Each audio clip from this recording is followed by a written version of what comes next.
الحمدللہ نحمده ونستعینه ونستغفره ونؤمن به ونتوکل علیہ ونعوذ باللہ من شرور انفسنا ومن سیئات اعمالنا من يهده الله فلا مضل له ومن يضلل فلا هادي له ونشهد أن سيدنا محمدا عبده ورسوله أما بعد فأعوذ بالله من الشيطان الرجيم بسم الله الرحمن الرحيم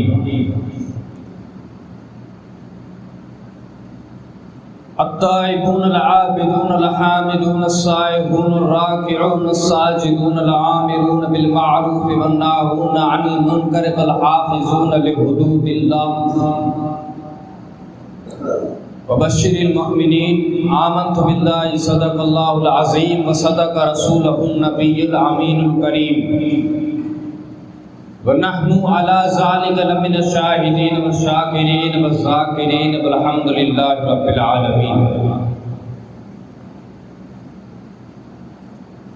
آئیے سب سے پہلے میں اور آپ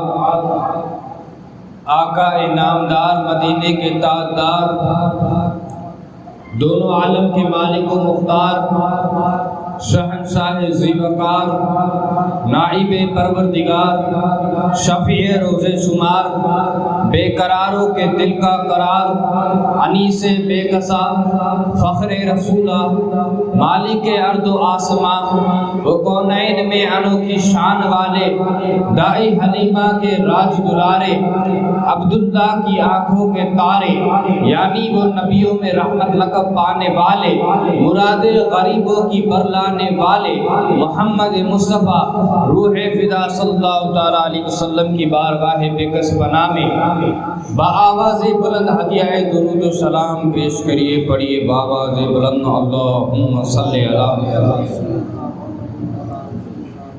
اللہم صلی علی سیدنا مولانا محمد معدل الجود والکرم بارک وسلم صلی علیہ الصلوۃ والسلام علیک یا رسول اللہ صلی اللہ تعالیٰ علیہ وسلم۔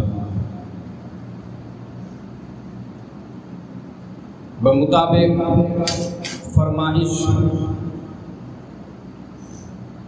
آج کا موضوع اور اس کی لینگویج میرے بیان کرنے کا انداز وہ اردو رہے گا، کیونکہ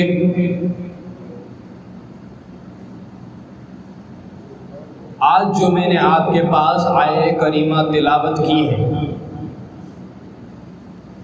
اس میں رب تبارک و تعالیٰ فرماتا ہے التائبون العابدون الحامدون، یعنی توبہ کرنے والے، عبادت کرنے والے، خدا کی تعریف کرنے والے، الشائعون الراکعون الساجدون، یعنی روزہ رکھنے والے، رکوع کرنے والے، سجدہ کرنے والے، آمرون بالمعروف والناہون عن المنکر والحافظون لحدود اللہ، اور اچھی باتوں کا حکم دینے والے، بری باتوں سے منع کرنے والے، اور اللہ کے احکام کی حفاظت کرنے والے۔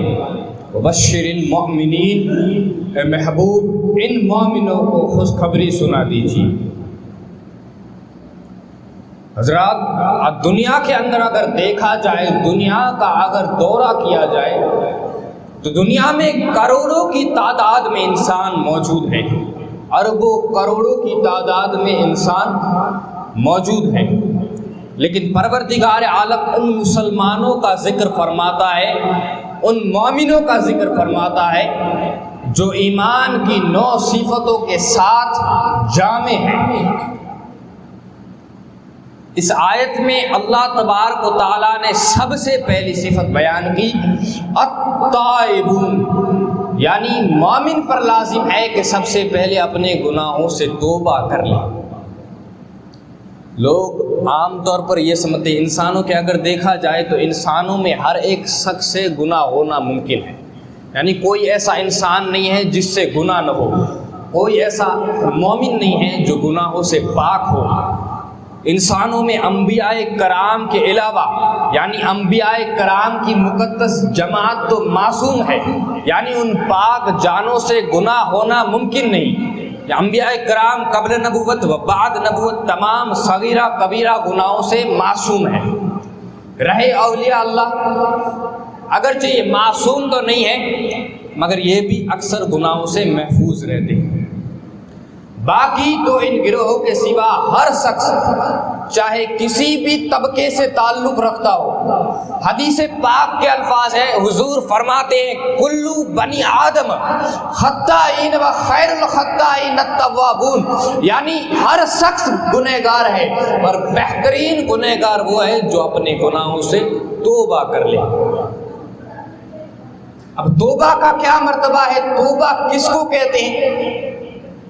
توبہ کا مطلب یہ ہے کہ اللہ کے سامنے اپنے گناہوں کو قبول کرنا، اس گناہ پہ شرمندگی حاصل کرنا، اس پہ آنسو بہانا اور یہ ارادہ کرنا کہ آئندہ اگلی بار میں ایسے گناہ نہیں کروں گا، اس کو کہتے ہیں توبہ۔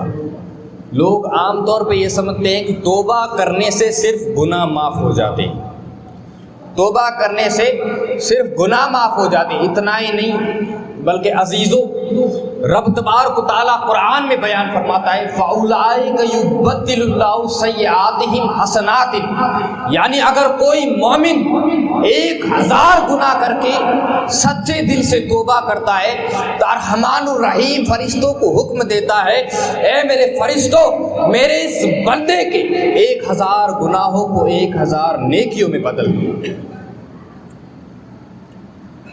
یہ بات واضح ہے کہ توبہ کرنے سے رب تبارک و تعالیٰ کتنا نوازتا ہے۔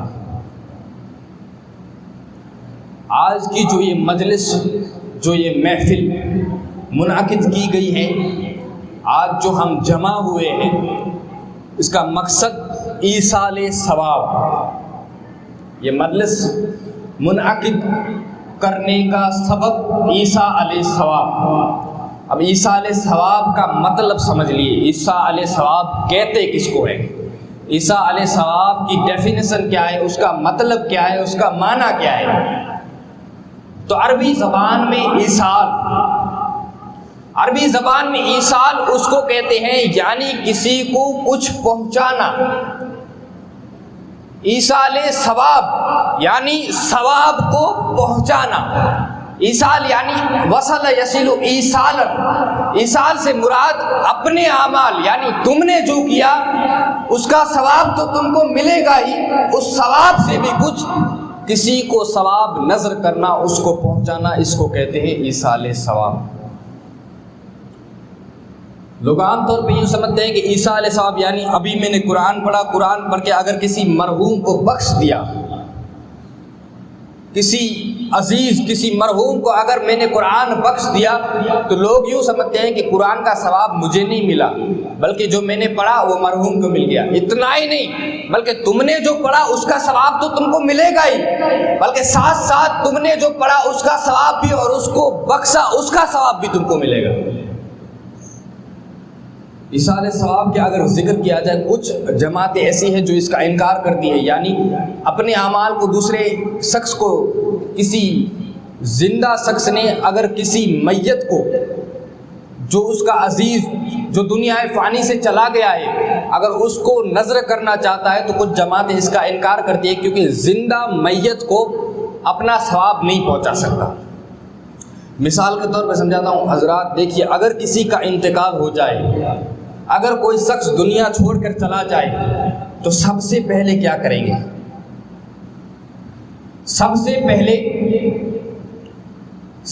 پہلے اس کو کفن دفن غسل دینے کے بعد نماز جنازہ کی تیاری کی جائے گی۔ یہ مثال دے کے سمجھا رہا ہوں ایصال ثواب پہنچتا کیسے ہے۔ سب سے پہلے اس کو جنازے کے لیے تیار کیا جائے گا، نماز جنازہ پڑھی جائے گی۔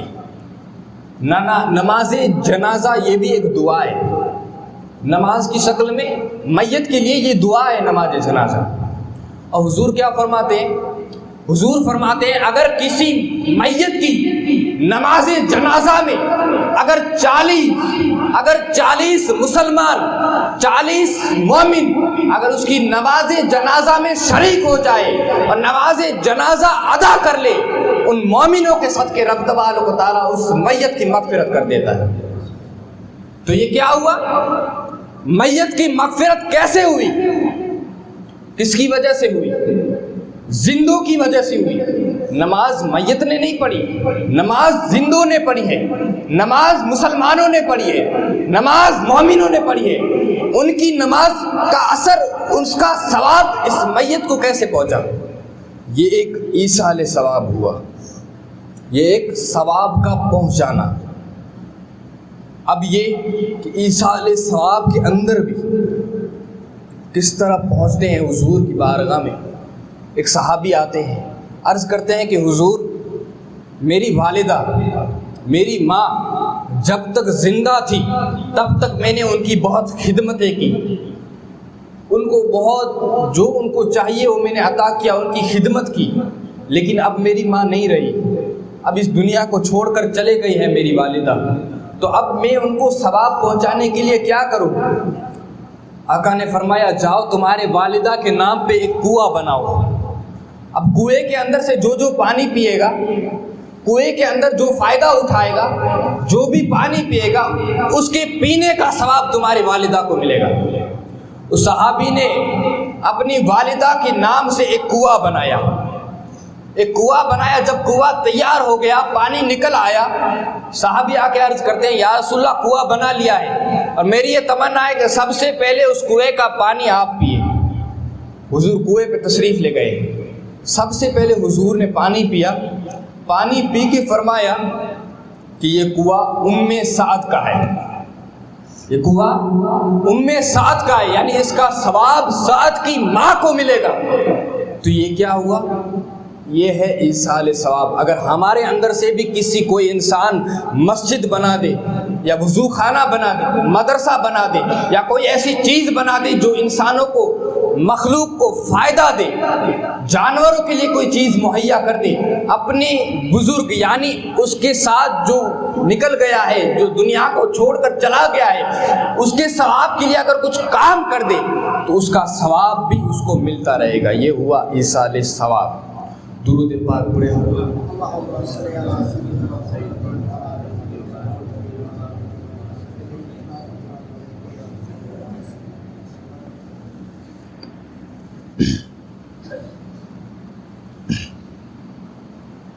ایصال ثواب کا مطلب آپ کو سمجھ میں آ گیا ہوگا۔ اب مجلس کے منعقد ہونے کے 3 مقصد ہیں، مجلس میں بیٹھنے کے، جمع ہونے کے 3 مقصد۔ پہلا مقصد کیا ہے؟ پہلا مقصد یہ ہے کہ دعائے مغفرت کے لیے دعا کرنا۔ دعائے مغفرت ایسی نعمت ہے کہ اللہ تبارک و تعالیٰ، حضور کی حدیث ہے، حضور فرماتے ہیں، ایک صحابی نے روایت کیا کہ مسجد نبوی کے باہر ایک ایسا انسان، ایک صحابی بیٹھے تھے اور اس طرح دعا کر رہے تھے کہ مولا کریم میری دعاؤں کو قبول فرما، دنیا اور آخرت میں بھلائی عطا کر۔ اے مولا میں تیرے پاس نہیں مانگوں گا تو کس کے پاس مانگوں گا؟ تیرے علاوہ میرا کوئی خدا نہیں ہے، تو ہی میرا رب ہے۔ اس انداز میں جب وہ صحابی دعا مانگ رہے تھے، حضور فرماتے ہیں دوسرے صحابی کو حکم دیا جاؤ اس کو جا کے کہہ دو کہ تیری دعا رب نے قبول کر لی ہے۔ حضور فرماتے ہیں کہ رب تبارک و تعالیٰ بے نیاز ہے۔ ایک بزرگ کا قصہ ہے، ایک مجذوب انسان، ایک اللہ کے ولی راستے میں رو رہے تھے۔ راستے میں جب رو رہے تھے تو کسی نے آ کے کہا کہ آپ کی رونے کی وجہ کیا ہے؟ تو کہتے ہیں کہ میں بندوں اور اللہ کے درمیان صلح کروانا چاہتا ہوں۔ تو انہوں نے کہا کہ صلح کروانا چاہتے ہیں، اس میں رونے کی کیا بات ہے؟ تو کہتے ہیں کہ میں نے اللہ سے بات کی، اللہ کو کہا کہ مولا تو اور تیرے بندوں کے درمیان صلح کر لے، تو رب نے فرمایا جا میرے بندوں کو لے کے آ، میری چوکھٹ پہ کھڑے رہ جائیں گے، میں بخش دوں گا۔ رب تو یہ کہہ رہا ہے، لیکن جب میں نے بندوں سے کہا کہ تمہارے رب کے دربار میں کھڑے ہو جاؤ، لیکن یہ دربار میں آنے کے لیے تیار نہیں ہو رہے، اس وجہ سے رو رہا ہوں۔ وہ تو راضی ہے مگر یہ راضی نہیں ہو رہے۔ رب فرماتا ہے اگر کوئی بندہ میرے حضور کھڑا ہو گیا، میرے سامنے کھڑا ہو گیا، میں اس کو بخش دوں گا۔ اگر اس نے توبہ کر لی اور میرے حضور کھڑا ہو گیا، میں اس کو بخش دوں گا۔ تو پہلا مقصد ہے دعائے مغفرت۔ اس کے بعد بھی اگر ہمارا کوئی عزیز ہم سے جدا ہو جاتا ہے، دنیا کو چھوڑ کر چلا جاتا ہے، تو اس کی اولاد پر، اولاد نہیں ہے تو اس کی عزیزوں پر، عزیز نہیں ہے تو اس کی بیوی پر، بیوی نہیں ہے تو اس کے شوہر پر، اس کے 4 حقوق رہتے ہیں۔ مرنے کے بعد، اس کے انتقال کے بعد بھی اس کے 4 حقوق رہتے ہیں۔ پہلا حقوق اس کی اولاد پہ تجہیز و تکفین اور نماز جنازہ۔ اگر دنیا کا ماحول دیکھا جائے تو دنیا کے اندر ایسے بھی ہمارے اندر انسان موجود ہے کہ جن کو جنازہ نماز کا طریقہ نہیں آتا، نماز جنازہ کس طرح پڑھے، وہ اپنے اوپر زیادتی کر رہے ہیں۔ اگر گاؤں یا شہر میں کسی کا انتقال ہو جاتا ہے تو یہ لوگ شرمندگی کے اندر، ایک دوسرے کے اندر شرمندگی محسوس نہ ہو اس وجہ سے وہ کھڑے ہو جاتے ہیں، نماز جنازہ کا طریقہ نہیں آتا۔ اور کچھ لوگ دیکھنا، نماز جنازہ جب ادا ہو رہی ہوتی ہے تو کچھ لوگ سائڈ میں کھڑے ہوتے ہیں، تھوڑی دور کھڑے ہوتے ہیں۔ کتنی بد نصیبی ہے ان لوگوں کی۔ آج کسی اور کی میت کے اندر جنازے نماز پڑھنے کا طریقہ نہیں آتا، دور کھڑا ہے۔ کل جب اس کے گھر کے اندر کسی کا انتقال ہو جائے گا، اس کے گھر کے اندر کسی کا وفات ہو جائے گی، تو وہ زیادتی اپنے ماں باپ پہ بھی کرے گا، ویسے ہی کھڑا ہو جائے گا، وہی زیادتی اپنے ماں باپ پہ بھی کرے گا۔ ایک بات واضح ہے، ایک زیادتی کرتے ہیں، دوسرا مقصد، دوسرا جو حقوق ان پہ رہ جاتا ہے وہ ہے وصیتوں کو پورا کرنا۔ اگر جس کا وصال ہو گیا ہے، اس کا کوئی قرض ہے، اس کی اگر وصیتیں ہیں تو ان وصیتوں کو پورا کرنا۔ اور تیسرا جو حضور فرماتے ہیں کہ اگر کوئی انسان دنیا سے چلا جائے، یعنی اس کا انتقال ہو جائے، تو اس کا نامہ اعمال، اس کا اعمال کا دفتر بند ہو جاتا ہے۔ اگر کوئی انسان وفات ہو جائے اس کو، تو اس کی میت پہ اگر کوئی مکھی بھی بیٹھ جائے تو وہ مکھی کو بھی نہیں ہٹا سکتا۔ تو سوال یہ ہے کہ نہ وہ نیکی کر سکتا ہے نہ وہ گناہ کر سکتا ہے، لیکن آقا فرماتے ہیں کہ 3 چیزیں ایسی ہیں جو اس کے انتقال کے بعد بھی 3 چیزیں اس کے ساتھ جڑی رہتی ہیں، ان 3 چیزوں کا ثواب اس کو ملتا رہتا ہے۔ وہ 3 چیزیں کون سی ہیں؟ ایک تو یہ کہ ثواب جاریہ، اگر وہ دنیا میں تھا اس وقت تک اس نے کوئی ایسا کام کیا، اگر کوئی نیکی کا کام کر کے گیا جس سے مخلوق فائدہ اٹھاتی ہے، تو وہ ثواب اس کے دنیا سے چلے جانے کے بعد بھی اس کو اس کا ثواب ملتا رہے گا۔ دوسرا یہ کہ اس کے پاس اگر علم نافع تھا، یعنی نفع بخش علم تھا، اور وہ علم دوسروں کو پھیلاتا رہا۔ اگر عالم ہے تو عالم نے کسی بچوں کو پڑھایا، وہ بچے عالم بنے، ان بچوں نے دوسروں کو پڑھایا، یہ سلسلہ جاری رہا۔ لیکن جب عالم کا وصال، عالم کی وفات ہو جائے گی، تو وفات کے بعد بھی جو یہ بچے پڑھ رہے ہیں ان بچوں کا ثواب اس کو ملتا رہے گا۔ تیسرا اولاد صالح، یعنی نیک اولاد۔ اگر کسی کا انتقال ہو جاتا ہے، اس کی اولاد نیک ہے، اس کا بچہ نیک ہے، تو نیکی کی وجہ سے، یعنی اگر وہ 5 وقتہ نماز پڑھتا ہوگا تو نماز کی وجہ سے ہی اس کی والد کی مغفرت ہو جائے گی، کیونکہ وہ نماز میں 5 مرتبہ یہ دعا کرتا ہے، اللہم اغفر لی ولوالدی، یعنی اللہ میری مغفرت فرما، میرے والد کی بھی مغفرت فرما۔ تو یہ دعا دن میں 5 مرتبہ کرنے کی وجہ سے اس کے والد کی مغفرت ہو جائے گی۔ اور حدیث پاک میں آیا ہے، حضور فرماتے ہیں کہ اگر کسی کے والد کا انتقال ہو جائے اور اس کا بچہ ہر جمعہ کے دن اپنے عزیز کی قبر پہ جا کے سورہ یاسین پڑھے گا تو رب تبارک و تعالیٰ اس کی بھی مغفرت کر دے گا اور اس کے والد کی بھی مغفرت کر دے گا۔ اس کے بعد دوسرا مقصد کیا ہے اس محفل کا؟ یہ حقوق پورے ہو گئے، محفل میں جمع ہونے کا مقصد۔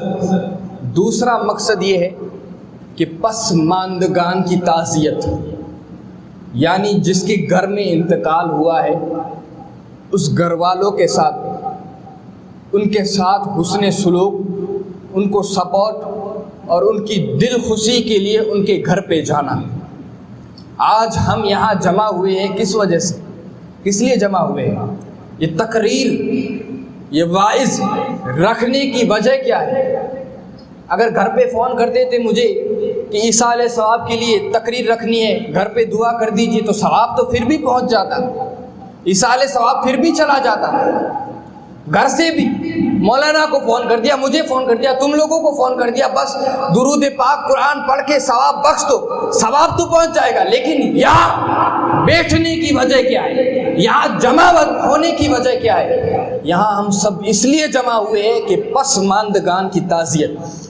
حدیث پاک میں آیا ہے کہ ایک صحابی حضرت معاذ بن مالک رضی اللہ تعالیٰ عنہ حضور کی بارگاہ میں آتے ہیں، عرض کرتے ہیں یا رسول اللہ مجھے پاک کیجیے، مجھے پاک کیجیے۔ حضور کہتے ہیں جاؤ اللہ کی بارگاہ، اللہ کے حضور کھڑے ہو جاؤ، اللہ سے توبہ کرو، اللہ بخش دے گا۔ چلے جاتے ہیں، توبہ کر کے واپس آتے ہیں، یا رسول اللہ مجھے پاک کیجیے۔ حضور کہتے ہیں جاؤ اللہ سے توبہ کرو، چلے جاتے ہیں، واپس آتے ہیں، یا رسول اللہ مجھے پاک کیجیے، طہرنی یا رسول اللہ مجھے پاک کیجیے۔ حضور کہتے ہیں وجہ کیا ہے؟ 3 بار تم میری بارگاہ میں آ کے یہی سوال کر رہے ہو، کون سا گناہ کر دیا ہے؟ حضرت معاذ بن مالک کہتے ہیں یا رسول اللہ مجھ سے زنا ہو گیا ہے۔ اب زنا کی سزا کیا ہے؟ اگر شادی شدہ انسان، اگر اسلامی حکومت ہو تو شادی شدہ انسان اگر زنا کرے تو اس کو پتھر مار مار کے سنگسار کیا جائے گا۔ یہاں تک پتھر ماریں گے جب تک کہ اس کی روح نہ نکل جائے۔ حضور نے جب یہ سنا، آقا نے فرمایا اگر تمہاری حالت تو ٹھیک ہے۔ صحابیوں کو کہنے لگے دیکھو اس نے نشہ تو نہیں کیا۔ صحابی نے منہ سونگا تو دیکھا انہوں نے کوئی نشہ نہیں کیا۔ دیکھو اس کی عقلی توازن تو صحیح ہے، اس کی دماغی حالت تو صحیح ہے۔ صحابیوں نے دیکھا ان کی عقلی توازن بھی صحیح تھی اور بار بار اپنے آپ کے گناہ کو قبول کر رہے تھے اور کہہ رہے تھے کہ مجھ پہ حد شرعی جاری کیجیے، میں نے یہ گناہ کیا ہے، اس کی شرعی حد جو شریعت مجھے سزا دیتی ہے وہ جاری کیجیے۔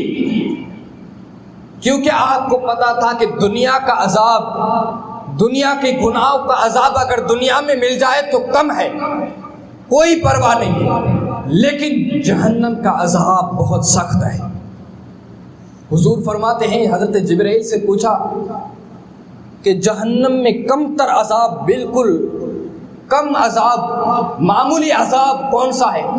حضرت جبرائیل فرماتے ہیں اخف العذاب من الجہنم، یعنی جہنم کے ہلکے عذابوں میں سے ایک عذاب ہے کہ اس کے پیروں میں آگ کی جوتیاں پہنائی جائیں گی اور آگ کی جوتیوں کی تپش ایسی ہوگی کہ اس کا دماغ ابل کر ناک اور کان سے بہہ نکلے گا، دماغ پگھل کر ناک اور کان سے بہہ نکلے گا، ایسا کم تر عذاب جہنم کا۔ حضرت معاذ بن مالک نے جب اپنے گناہوں کو قبول کر لیا، حضور فرماتے ہیں جاؤ معاذ کو سنگسار کر دو۔ حضرت معاذ بن مالک کو صحابہ کرام لے گئے، چوراہے پہ جا کے پتھر مار مار کے حضرت معاذ کی اتنے پتھر مارے آپ کی روح نکل گئی۔ جب پتھر مار رہے تھے یہاں آقا بے چین ہو رہے تھے، یہاں مسجد نبوی میں آقا کبھی بیٹھ جاتے، کبھی کھڑے ہو جاتے، کبھی بیٹھ جاتے، کبھی کھڑے ہو جاتے۔ اتنی بے چینی میرے محبوب کو ہو رہی تھی۔ کسی صحابی نے پوچھا اے بندے نواز آپ ہی سزا دیتے ہیں، آپ ہی بے چین ہے؟ حضور فرماتے ہیں وہ میرا عدل تھا، یہ میری محبت ہے۔ اس کے بعد جب آپ کے جنازے نماز کے لیے تیار کیا گیا، حضرت معاذ کو جب جنازہ تیار کیا گیا، جنازے کے اندر حضور خود شامل ہوئے، حضور خود آئے، حضور شامل ہوئے، اور آقا کریم نے جب جنازے میں شرکت کی، اس کے بعد 2 دن یا 3 دن کے بعد، راوی کا اختلاف ہے، راوی کو شک ہے کہ 2 دن ہوئے تھے یا 3 دن ہوئے تھے، اور شک میں ہم کو فائدہ ہو گیا، 2 دن یا 3 دن بعد حضور حضرت معاذ کے گھر پہ جاتے ہیں، دیکھتے ہیں حضرت معاذ کے گھر پہ صحابہ کرام بیٹھے ہوئے، صحابہ کرام کو جا کے کہتے ہیں کہ جاؤ معاذ کے لیے دعا کرو، معاذ کے لیے دعا کرو۔ تو یہاں سے ثابت ہوتا ہے ایصال ثواب ہو سکتا ہے۔ میرا یہ سوال ہے کہ حضرت معاذ کو جب سنگسار کیا جا رہا تھا، تب آقا کریم نے فرمایا تھا کہ میرے معاذ نے ایسی توبہ کی ہے، ایسی توبہ کی ہے حضرت معاذ نے کہ اگر ان کی توبہ کو دنیا کے اندر بانٹ دیا جائے، دنیا کے تمام انسانوں میں بانٹ دیا جائے، تو روئے زمین کے تمام انسانوں کی مغفرت ہو جائے گی، ایسی توبہ کی ہے۔ اور جنازے کے اندر جب جا رہے تھے تو جنازے کے اندر کسی نے کہا تھا کہ حضرت معاذ نے زنا کیا تھا، حضور نے فرمایا خبردار معاذ کو کوئی ایسے الفاظ سے نہ کہے، کیونکہ میرے معاذ نے سچی توبہ کی ہے، اپنے گناہ کو اپنے آپ پہ جاری کر کے ایسی توبہ کی ہے کہ پوری روئے زمین کے لیے اس کی توبہ کافی ہو جائے گی۔ اس کے بعد بھی آقا نے یہ فرمایا کہ معاذ کے لیے دعا کرو۔ تو ایصال ثواب کرنا حضور کی سنت ہے، اور گھر والوں کے پاس جا کر بیٹھنا، پسماندگان کی تعزیت کرنا، ارے دعا تو آقا مسجد نبوی سے بھی کر سکتے تھے، ستون تہجد سے بھی دعا کر سکتے تھے، لیکن آقا کہاں گئے؟ ان کے گھر پہ گئے، گھر پہ جا کے ان کے عزیزوں کو، ان کے پسماندگان کو تعزیت دی۔ کیونکہ ارے میں تو یہ کہتا ہوں جس کے گھر پہ مولانا بابا یا کوئی بڑے حضرت آ جائے تو اس کے گھر پہ غم نہیں رہتا، اگر وہ رو رہے ہوتے ہیں تو چپ ہو جاتے ہیں، اگر ان کی عزت اور ان کی تعظیم کی وجہ سے وہ چپ ہو جاتا ہے۔ کسی نے کہا ہے کہ آپ آئے ہیں تو کوئی بات نہیں، ورنہ دکھ تو دل کے اندر ہزار ہے۔ اگر نارمل کوئی انسان، کوئی اہل بیت یا کوئی مولوی کسی کے گھر پہ جاتا ہے تو اس کا غم کم ہو جاتا ہے، تو جس کے گھر پہ محبوب دو جہاں گئے ہوں گے اس کے گھر پہ غم رہا ہوگا، اس کے گھر کی کیفیت کیا رہی ہوگی۔ نماز جنازہ کے اندر ایک بات یہ ہے، پہلی بات تو یہ کہ ہم بھی میت کو ثواب پہنچا سکتے ہیں، ایصال کر سکتے ہیں، اس کو فائدہ پہنچا سکتے ہیں، لیکن میں یہ کہتا ہوں کہ میت بھی، جس کا انتقال ہوا ہے، وہ میت بھی زندوں کو فائدہ پہنچاتا ہے۔ بات عقل کے خلاف ہوگی۔ آپ مجھ سے سوال کریں گے ارے یہ کیا کہہ رہے ہو کہ میت، جو شخص دنیا میں نہیں رہا، اپنے آپ کے لیے کچھ کر نہیں سکتا، وہ ہم زندوں کو کیسے فائدہ پہنچائے گا؟ ہم زندوں کو کیا فائدہ دے گا؟ کیونکہ میں یہ کہتا ہوں کہ دین عقل کا نام نہیں ہے۔ عقل کے گھوڑے وہاں دوڑاؤ جہاں دوڑانے چاہیے، لیکن دین کے اندر عقل کے گھوڑے دوڑاؤ گے تو کافر ہو جاؤ گے۔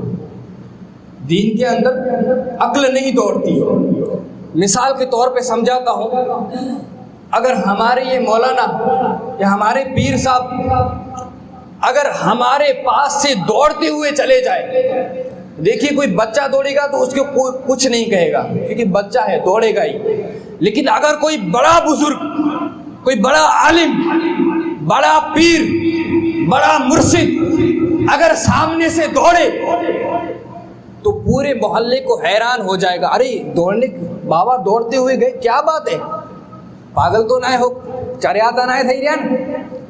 یعنی ایسے سوال بازاروں کے اندر، ہوٹلوں کے اندر ڈسکشن ہونے لگیں گے کہ ان کے دوڑنے کی وجہ کیا ہے، مولانا کے دوڑنے کی وجہ کیا ہے۔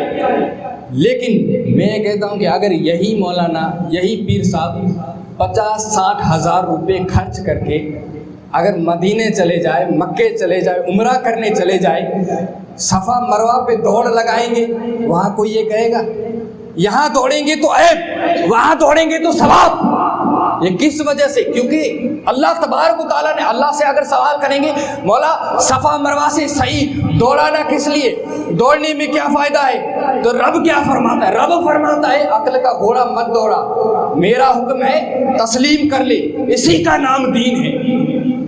یعنی یہاں دوڑیں گے تو عیب اور وہاں دوڑیں گے تو ثواب۔ دوسری مثال دیتا ہوں، اگر میں یہاں تقریر کرتے کرتے یہاں پہ 2-3 اگر پتھر پڑے ہو تو تقریر کرتے کرتے اگر یوں پتھر ماروں، یعنی اس پلر پہ پتھر مارتا رہوں، 2-3 بار ماروں گا تو کوئی تم میں سے ہی کہے گا کہ بات کیا ہے، پلر کے اوپر پتھر مار رہے ہو، دماغ کی حالت تو صحیح ہے یا پاگل ہو گئے ہو؟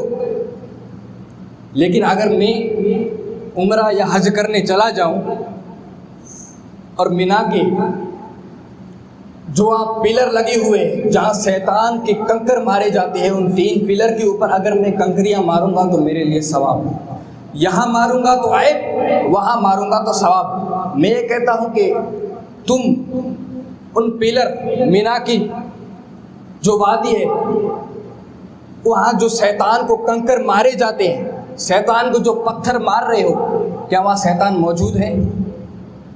تم نے دیکھا، جو گئے ہیں انہوں نے دیکھا کہ وہاں شیطان تھا، شیطان کو پتھر لگ رہے تھے، شیطان موجود تھا؟ ارے وہ تو مقدس جگہ ہے، وہاں شیطان کیسے ہو سکتا ہے؟ شیطان وہاں موجود نہیں ہوتا، بلکہ ہزاروں سال پہلے شیطان آیا تھا، ابراہیم علیہ السلام نے کنکریاں ماری تھی، شیطان بھاگ گیا تھا، ان کی ادا کی وجہ سے رب نے یہ امت پہ فرض کر دیا کہ جو بھی وہاں جائے پتھر مارے شیطان کو۔ ابراہیم علیہ السلام نے پتھر مارے تو بات سمجھ میں آتی ہے، کیونکہ شیطان بہکانے آیا تھا اور آپ اپنے بیٹے کو ذبح کرنے جا رہے تھے۔ میں کہتا ہوں تم کون سے اپنے بیٹے کو ذبح کرنے جا رہے ہو؟ تمہارا کون سا بیٹا ذبح ہونے جا رہا ہے کہ تم وہاں پتھر مار رہے ہو؟ یہ بات عقل کے خلاف ہے، لیکن رب تبارک و تعالیٰ کیا فرماتا ہے؟ دین میں عقل کا گھوڑا نہ دوڑائے۔ دین اس چیز کا نام ہے، اس کے اندر عقل کا گھوڑا نہیں، بلکہ اللہ کے سامنے سر جھکانے کا نام دین ہے، اللہ کے حکم کو تسلیم کرنے کا نام دین ہے۔ تو بات یہ کر رہا تھا کہ میت بھی زندہ کو فائدہ پہنچاتی ہے، زندہ تو ایصال ثواب کر سکتے ہیں، لیکن میت کیسے فائدہ پہنچاتی ہے؟ میت اس طرح سے فائدہ پہنچاتی ہے کہ دیکھیے، اگر ہمارے گاؤں میں اگر کسی کا انتقال ہو جائے، مائک کے اندر مسجد کے اندر اعلان ہوگا فلاں بن فلاں کا انتقال ہو گیا ہے، فلاں بن فلاں دنیا میں نہیں رہا، اس کی نماز جنازہ کا وقت یہ رہے گا، اس کے گھر پہ سب پہنچ جائے، تو تم سب لوگ سوچ لو اگر گھر پہ بیٹھے رہو گے تو کس حالت میں رہو گے؟ کسی کا وضو نہیں ہوگا، کسی کا تو غسل بھی نہیں ہوگا، لیکن جب وہ سنے گا کہ کسی کا انتقال ہو گیا ہے، میت میں جانا ہوگا، تو سب سے پہلے تو وہ وضو کرے گا، وضو نہیں ہے تو غسل کرے گا، غسل کے بعد وضو کرنے کے بعد اپنے گھر سے نکلے گا، ایک ثواب یہ ہوا وضو کر پاک ہو گیا، پاک ہونے کا ثواب یہ ہوا۔ اس کے بعد جب وہ اپنے گھر سے نکلے گا، میت کے گھر تک جب جائے گا، راستے میں جتنے قدم چلے گا، حضور فرماتے ہیں کہ اگر کوئی بندہ، اگر کوئی مومن اپنے گھر سے میت کے گھر پہ نماز جنازہ میں، جنازے کے اندر شامل ہونے کے لیے اپنے گھر سے نکلتا ہے، رب تبارک و تعالیٰ اس کے ہر ایک قدم کے برابر 1 سال کی عبادت کا ثواب عطا کرتا ہے۔ دوسرا فائدہ کس کی وجہ سے پہنچا؟ یہ بات ذہن میں رکھنا، میت کی وجہ سے فائدہ پہنچا ہے، کسی شادی میں جانے کی وجہ سے نہیں، کسی ناچنے والے کی محفل میں جانے سے نہیں، کسی عالم سے ملنے جانے کے لیے نہیں، کسی پیر صاحب سے ملنے جانے کے لیے نہیں، بلکہ میت کی طرف جانے سے یہ ثواب ملا ہے۔ دوسرا فائدہ، جب وہاں پہنچ گیا، پہنچنے کے بعد جنازے کو تیار کیا جاتا ہے، جنازہ جب تیار ہو گیا، جنازے کے اندر سب شامل ہو گئے،